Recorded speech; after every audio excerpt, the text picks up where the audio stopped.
स्वागत है आप सभी का। एफएम न्यूज देख रहे हैं आप और आपके साथ मैं हूं नितीशा बंसल। 7 बजने को है और आज हम 7 बजे की इस बहस में जिस मुद्दे पर चर्चा करने वाले हैं वो मसला तो है यूपी का, लेकिन खलबली दिल्ली तक मच रही है। सर्वे होना तो दिल्ली में है, आग लगनी तो माफ कीजिएगा आग लगनी तो यूपी में है, लेकिन धुआं दिल्ली में उठ रहा है। और आखिर क्यों, किस बात का ये धुआं है? आग लगी भी नहीं, सर्वे शुरू हुआ भी नहीं, लेकिन खलबली चारों तरफ है। राजनीतिक रोटियां हर कोई सेक रहा है। और वहीं मौलाना मदनी का आज एक बयान आया है। पहले उन्होंने एक बैठक बुलाई जिसमें उत्तर प्रदेश में जो सर्वे होने वाला है मदरसों का, उसको लेकर विरोध प्रकट किया गया। विरोध प्रकट करने के लिए आज बैठक बुलाई गई। उस बैठक के बाद उन्होंने मीडिया से भी बात करी, काफी उन्होंने संतुलित बातें करी, काफी कंपोज्ड अंदाज में उन्होंने अपना बयान जारी किया। उन्होंने तमाम चीज़ों पर बात करी। उन्होंने कहा कि अच्छी चीज़ को गलत तरीके से नहीं होना चाहिए, लेकिन साथ में उन्होंने ये भी कहा देखिए जो असम में हुआ वो ठीक नहीं है। अब इस बयान के क्या मायने निकाले जाएं? क्या ये बुलडोजर मॉडल का डर है, खौफ है? आखिर हो क्या रहा है? क्यों इतनी खलबली मची हुई है? कभी असदुद्दीन ओवैसी कहते हैं कि ये छोटा एनआरसी लागू किया जा रहा है, कभी मौलाना साहब बैठक बुलाते हैं, विरोध जताते हैं, कहते हैं कि सरकार से बातचीत की जाएगी, ये गलत तरीका है, जो है आप शक शुबे की गुंजाइश ना रखें, गलत तरीके से चीज़ों को पेश ना करें। एक बार आपको सुनवा देते हैं आज क्या कुछ मदनी साहब ने कहा है। देशवासियों को, देश चलाने वालों को ये अपील करना चाहता हूं कि अंडरस्टैंड कीजिए, मिसअंडरस्टैंड मत कीजिए। हम इस देश के लिए थे, हैं और रहेंगे। हमारा कर्तव्य है ये, और हम इस कर्तव्य से न कभी चूके हैं और न कभी चूकेंगे, न हटे हैं न हटेंगे। आप लोगों से ये अपील करना चाहते हैं और आपके माध्यम से देश तक ये बात पहुंचाना चाहते हैं। हर वो चीज जो गलत हो, हम ओपन हैं, बात करने के लिए तैयार थे, हैं और रहेंगे। हमारा काम है ये। और लेकिन इस मामले में जबरदस्ती नहीं की जानी चाहिए। ये अपील करते हैं, विनती करते हैं, हाथ जोड़ के अपील करते हैं, जबरदस्ती नहीं की जानी चाहिए, बल्कि बातचीत के जरिए से जो भी इश्यूज हैं हम उसको हल करने के लिए तैयार। अभी जहां इशू हुआ है वहीं करेंगे बात। अब उनके हाथ में, हम तो आज ही कह देंगे, उनसे भेज देंगे अपनी तरफ से एक दरखास्त, एक एप्लीकेशन कि हमें टाइम दिया जाए, हम मिलने के लिए तैयार हैं कंसर्न अथॉरिटीज से और लोगों से। नहीं, हम ये कह रहे हैं किसी भी सही, कितना भी सही काम हो उसे गलत तरीके से नहीं किया जाना चाहिए। डाउट क्रिएट किए बगैर बातचीत के तो हमेशा कोई भी चीज को हमेशा सही करने की, और सही है तो और अच्छा करने की हमेशा गुंजाइश रहती है। रहना चाहिए, बात करनी चाहिए। उसको जिस तरह से पोर्ट्रे किया जा रहा है वो तरीका गलत है। आपने देखा ना कि आसाम में क्या हुआ है। वो तरीका अगर इख्तियार किया जाएगा तो वो तो नाजायज होगा, नामुनासिब होगा। चीज को ठीक करना है देशवासी। तो आपने सुना क्या कुछ आज मौलाना महमूद मदनी ने कहा। दरअसल आज एक बैठक बुलाई गई थी, जमीयत उलेमाए हिंद की ये बैठक थी। बैठक दिल्ली में बुलाई गई क्योंकि हेडक्वार्टर्स जो है जमीयत के दिल्ली में है, यानी विरोध दिल्ली से हो रहा है, चर्चा दिल्ली में हो रही है, जबकि मसला उत्तर प्रदेश का है, घोषणा उत्तर प्रदेश में की गई है। और सबसे बड़ा सवाल तो ये कि अभी तो सर्वे शुरू भी नहीं हुआ है, फिर ये तकलीफ किस बात की है, इतनी परेशानी क्यों हो रही है? राज्य सरकार ने एक फैसला लिया है कि सर्वे करवाया जाएगा, मदरसों का सर्वे करवाया जाएगा जो कि मान्यता प्राप्त नहीं है, ताकि देखा जा सके कि धन संपत्ति जो अर्जित की गई है वो कितनी है, प्रॉपर्टी कितनी है, कहाँ से फंडिंग आ रही है, तमाम तरीके की बस जांच की जाएंगी। जो मान्यताओं पर खरा नहीं उतरा जाएगा उसको देखा जाएगा, कुछ को मान्यता प्राप्त जो मदरसे हैं उनके साथ में मर्ज कर दिया जाएगा। ये बात कही जा रही है कि सुधार किया जाएगा मदरसों की स्थिति में। और साथ ही साथ दीनी तालीम की आड़ में कहीं ऐसा ना हो कि लोग अकूट संपत्ति इकट्ठी कर रहे हो, या फिर दीनी तालीम की आड़ में किसी और किस्म की तालीम ना दी जा रही हो जो कि समाज में जहर घोलने का काम करे। क्योंकि लगातार ये कहा जा रहा है कि मदरसों की तादाद बढ़ती चली जा रही है जिसके बारे में जानकारी प्रशासन को नहीं दी जा रही है। देखिए, भले ही आप एक प्राइवेट इंस्टीट्यूशन खोल रहे हैं, लेकिन उसके बारे में सरकार को इत्तला होना कुछ गलत नहीं है। सरकार को इत्तला होनी चाहिए। व्यवस्था बनाए रखने के लिए तमाम चीजों की जानकारी होना सरकार को जरूरी है, लेकिन यही बात गले नहीं उतर रही है। और ये क्यों गले नहीं उतर रही है? इस चीज का जवाब कोई भी नहीं दे पा रहा है। आज इसी पर हम चर्चा करने वाले हैं।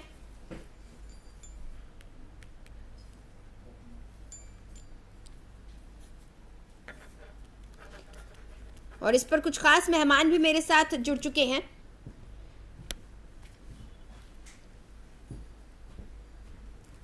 तो अपने पैनलिस्ट से मैं आपको इंट्रोड्यूस करवा दूं।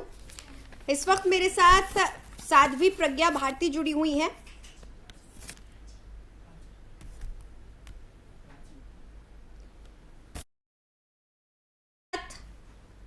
साध्वी प्राची जुड़ी हुई हैं, साथ में जो कि बीजेपी से ताल्लुक रखती हैं, और साथ में निरंजन पोद्दार जुड़े हुए हैं जो कि राजनीतिक विश्लेषक हैं। बहुत बहुत स्वागत है आप दोनों का एफएम न्यूज पर। जी नमस्कार। साध्वी जी, मौलाना मदनी कह रहे हैं अंडरस्टैंड कीजिए, मिसअंडरस्टैंड मत कीजिए।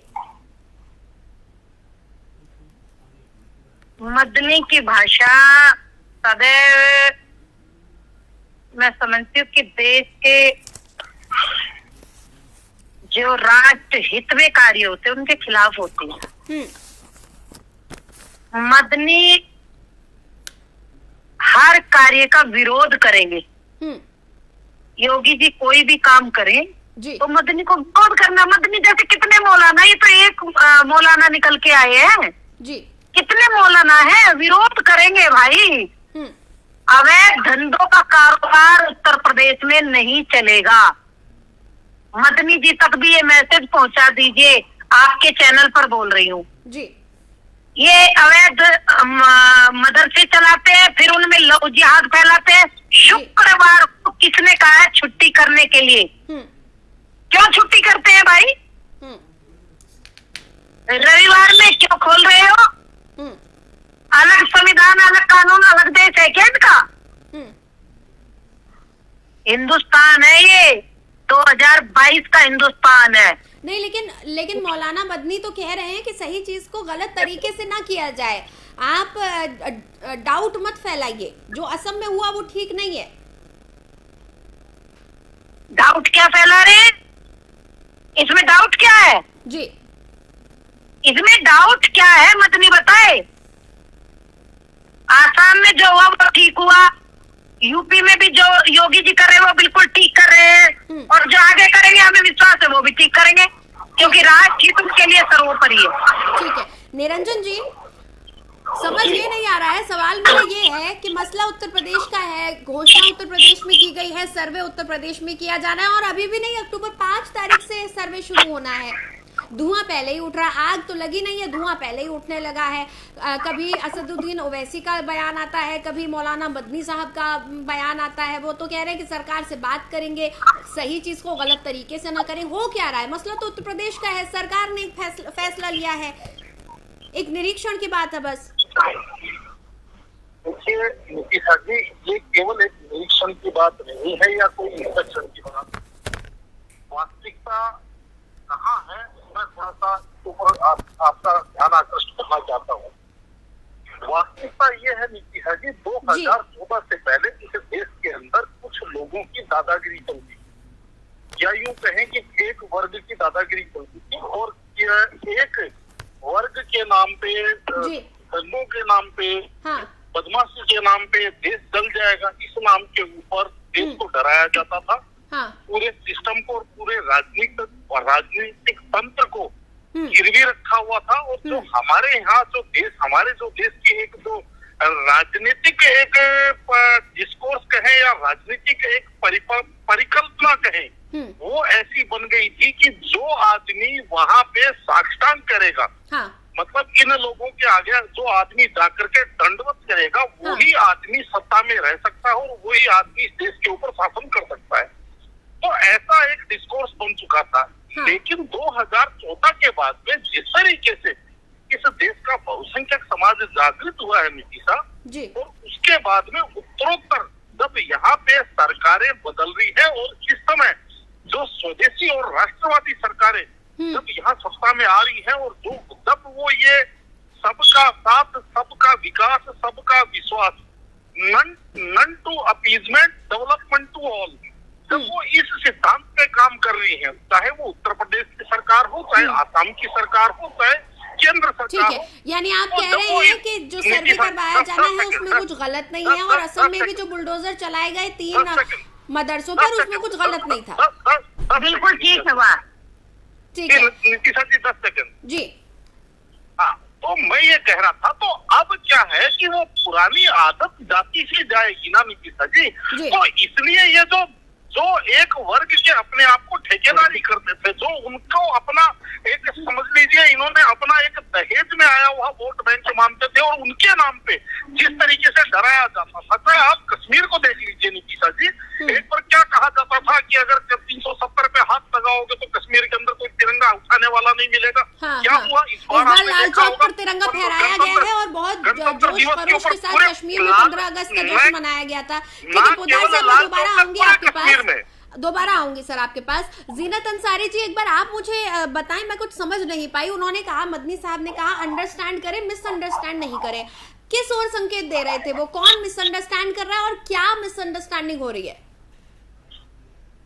देखिए, मदनी साहब का जो अपना एक वक्तव्य है कि अंडरस्टैंड करें, तो मैं एक जो मुसलमान होने के नाते मुझे आज तक ये पता है कि जितने भी मदरसे चल रहे हैं, तो उनकी जो रात दिन मैं देख रही हूँ, जितनी इनकी जो तादाद बढ़ती जा रही है, वो एक गलत रहा है।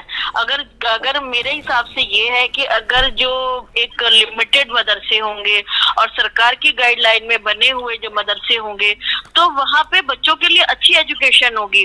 लेकिन बहुत से मदरसे तो ऐसे खुल चुके हैं जिनकी कोई पता ही नहीं, आए दिन वो अपनी स्लिप छपवाते हैं, वो निकल जाते हैं चंदा लेने के लिए, और आपने देखा होगा कि बाद में वीडियो वायरल भी होती है, पता होता है कि वो आपके एक शहर से दूसरे शहर में जाते हैं। तो इस तरीके से जो एक्चुअल रकम है वो मदरसों के पास नहीं पहुंच पाती है, जो कि जिसके वो मदरसे हकदार हैं।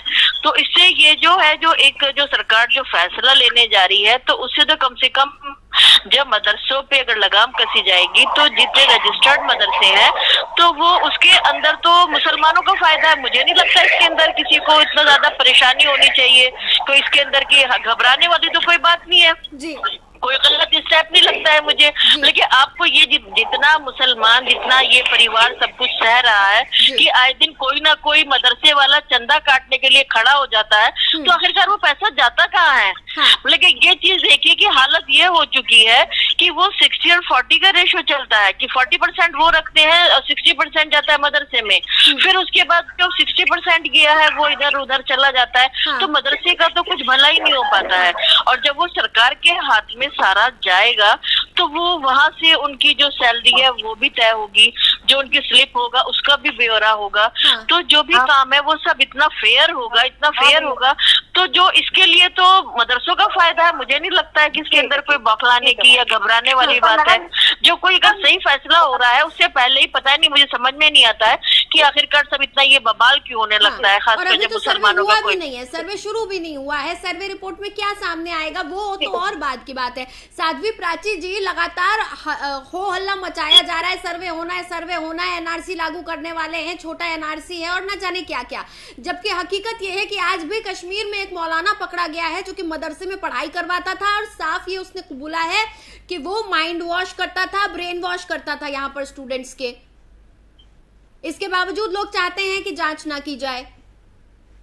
तो चेता जी, यही तो हम कह रहे हैं जी, इनके सारे अवैध धंधे, सारे अवैध कारोबार, और हिंदुस्तान के अंदर जो ये देशद्रोह के जो देश के खिलाफ जो योजनाएं ये लागू करते हैं, उनके खिलाफ योगी जी बड़े सख्त कार्रवाई करने वाले हैं। तो ये इसीलिए छाती पीट रहे हैं, इसलिए आए तो क्योंकि इनकी पोल खुलने वाली है। तो इनकी पोल खुलेगी तो हंगामा तो करेंगे।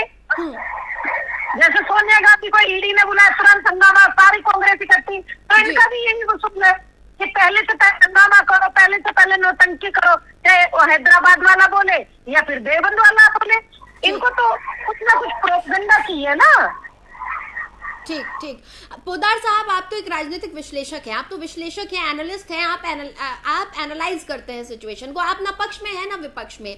तो जब कई बार ये देखा गया है कि इन चीज़ों की आड़ लेकर अराजक तत्व माहौल बिगाड़ने की कोशिश करते हैं, फायदा उठाते हैं।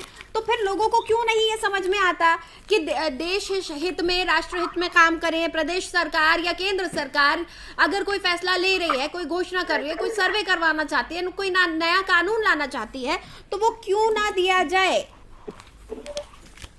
हर चीज पर राजनीति। ये देखिए, इसका जवाब मैं देना चाहती हूँ, माफी मांगना चाहती हूँ। देखिए, पर यही चीज है ना कि जब भी कुछ मुस्लिम्स के लिए अच्छा होने जाता है, कुछ भी अगर होने जाता है, तो उसके ऊपर वही चीज कहा है ना कि जैसे भी मेरी प्राची बहन ने भी कहा है कि खासकर जो हमारे जो हैदराबाद में बैठे हुए हैं, सबसे पहले तो उन्हीं को परेशानी हो जाती है।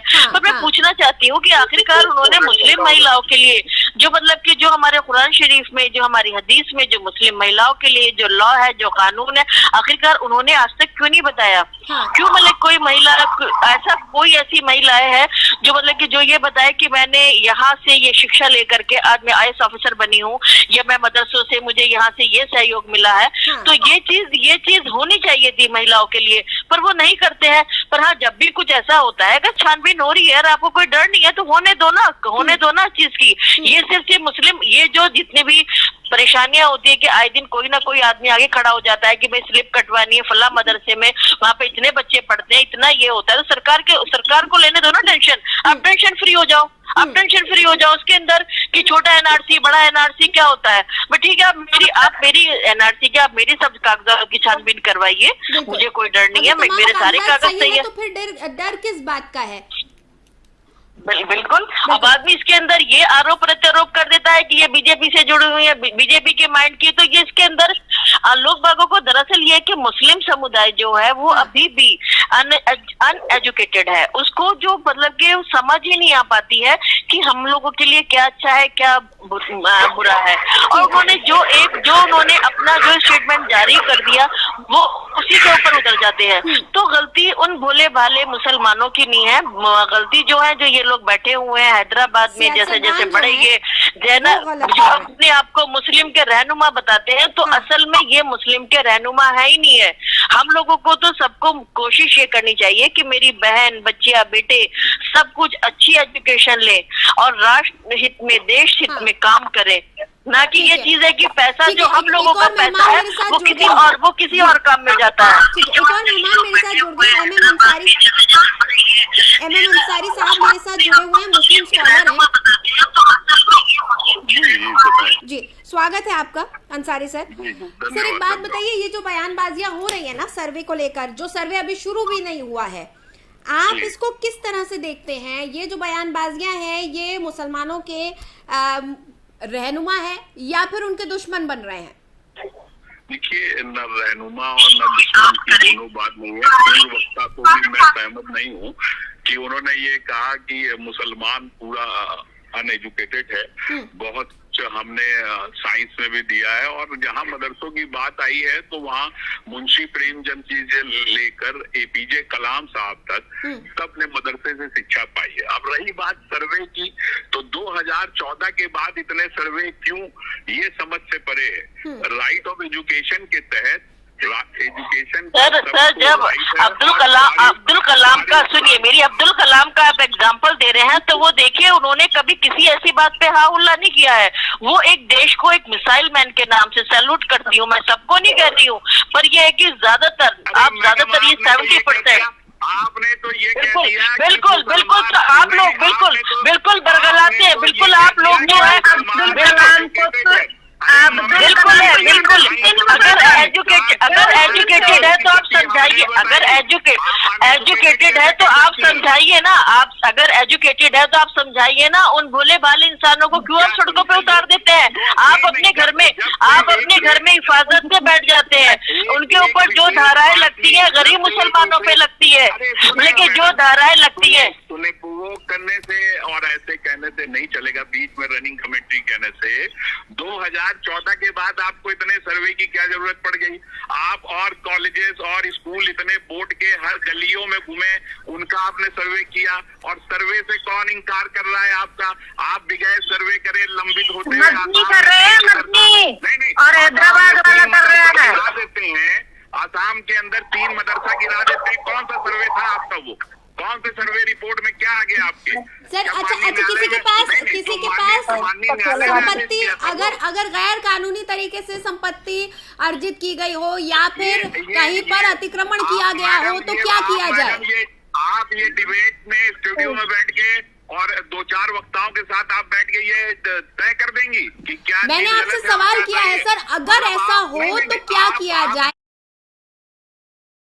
तो हमारे समाज के प्रबुद्ध वर्ग में से एक है, आप एक स्कॉलर हैं, आप बताएं कि अगर कहीं कोई गैर कानूनी काम हो रहा है, संपत्ति गलत तरीके से अर्जित की गई है, अतिक्रमण किया गया है, तो क्या किया जाना चाहिए सर? कौन तय करेगा? ये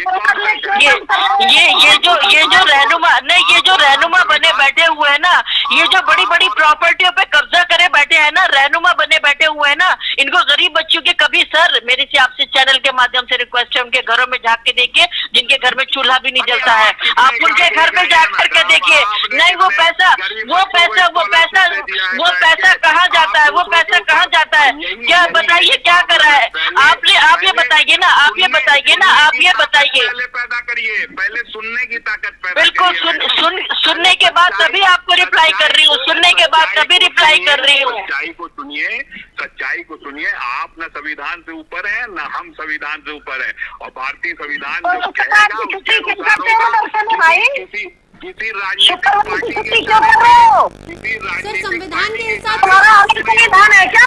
ये आप पढ़े लिखे लोगों की ये जो मानसिकता है ना कि किसी पार्टी के कहने से नहीं होगा, ये चीज आपकी सोच गलत है। आप लोग जो होते हैं ना किसी पे भी टैग लगा देते हैं, आप किसी भी पार्टी का लगा देते हैं, आपकी ये चीज सोच गलत है। आप यही पार्टी का आप ये पार्टी को डरा करके मुसलमानों के दिल में खौफ पैदा करते हैं। आपके हिसाब से तो 2014 के बाद ही हमको आजादी मिली है। 2014 के बाद मुख्यधारा में हम आए। सच्चर कमेटी की रिपोर्ट आप बताती नहीं है। अंसारी साहब आपको पता है आज कश्मीर में एक मौलाना पकड़ा गया है जिसने अब कबूल भी कर लिया है कि वो ब्रेन वॉश किया करता था, बाहर से सहायता उसको मिल रही थी, और ऐसे न जाने कितने मौलाना होंगे, और वो मौलाना एक मदरसे में ही पढ़ाता था।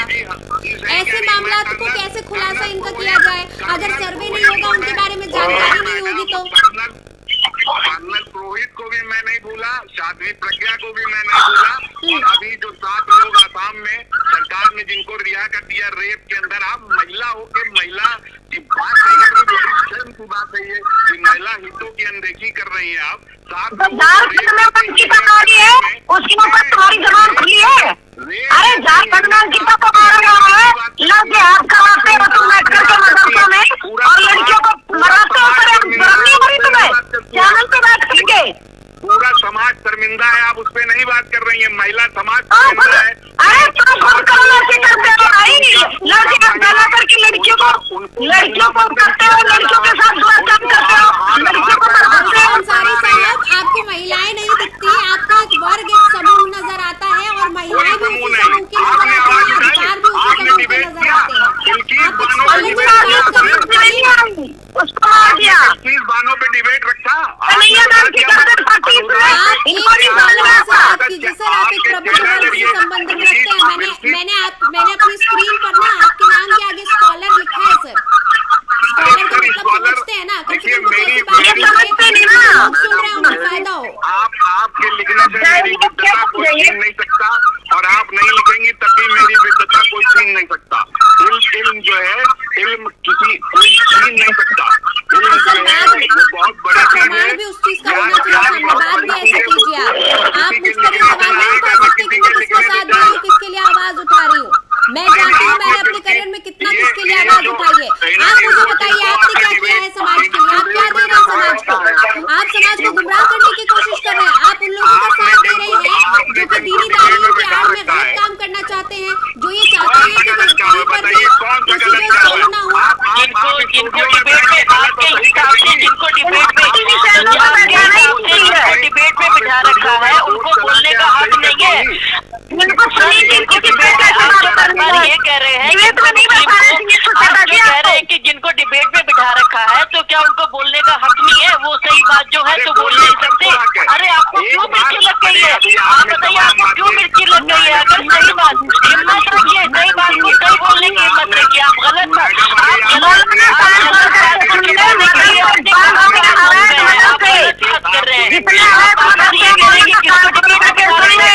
की जरूरत नहीं पड़ी। 2 अन्य महिलाएं जो मेरे डिबेट में जुड़ी हुई हैं उन्होंने मेरी जगह आपको जवाब दे दिया। अब महिला एकता पर आप सवाल मत कीजिए, आप अपनी बात का जवाब दीजिएगा। बहरहाल समय मेरे पास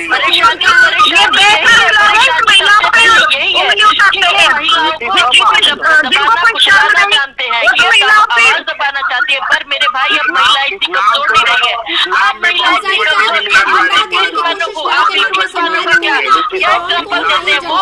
दर्शकों को बहरहाल समय खत्म हो चुका है मेरे पास, माफी चाहूंगी, इस चर्चा को मुझे यही रोकना होगा।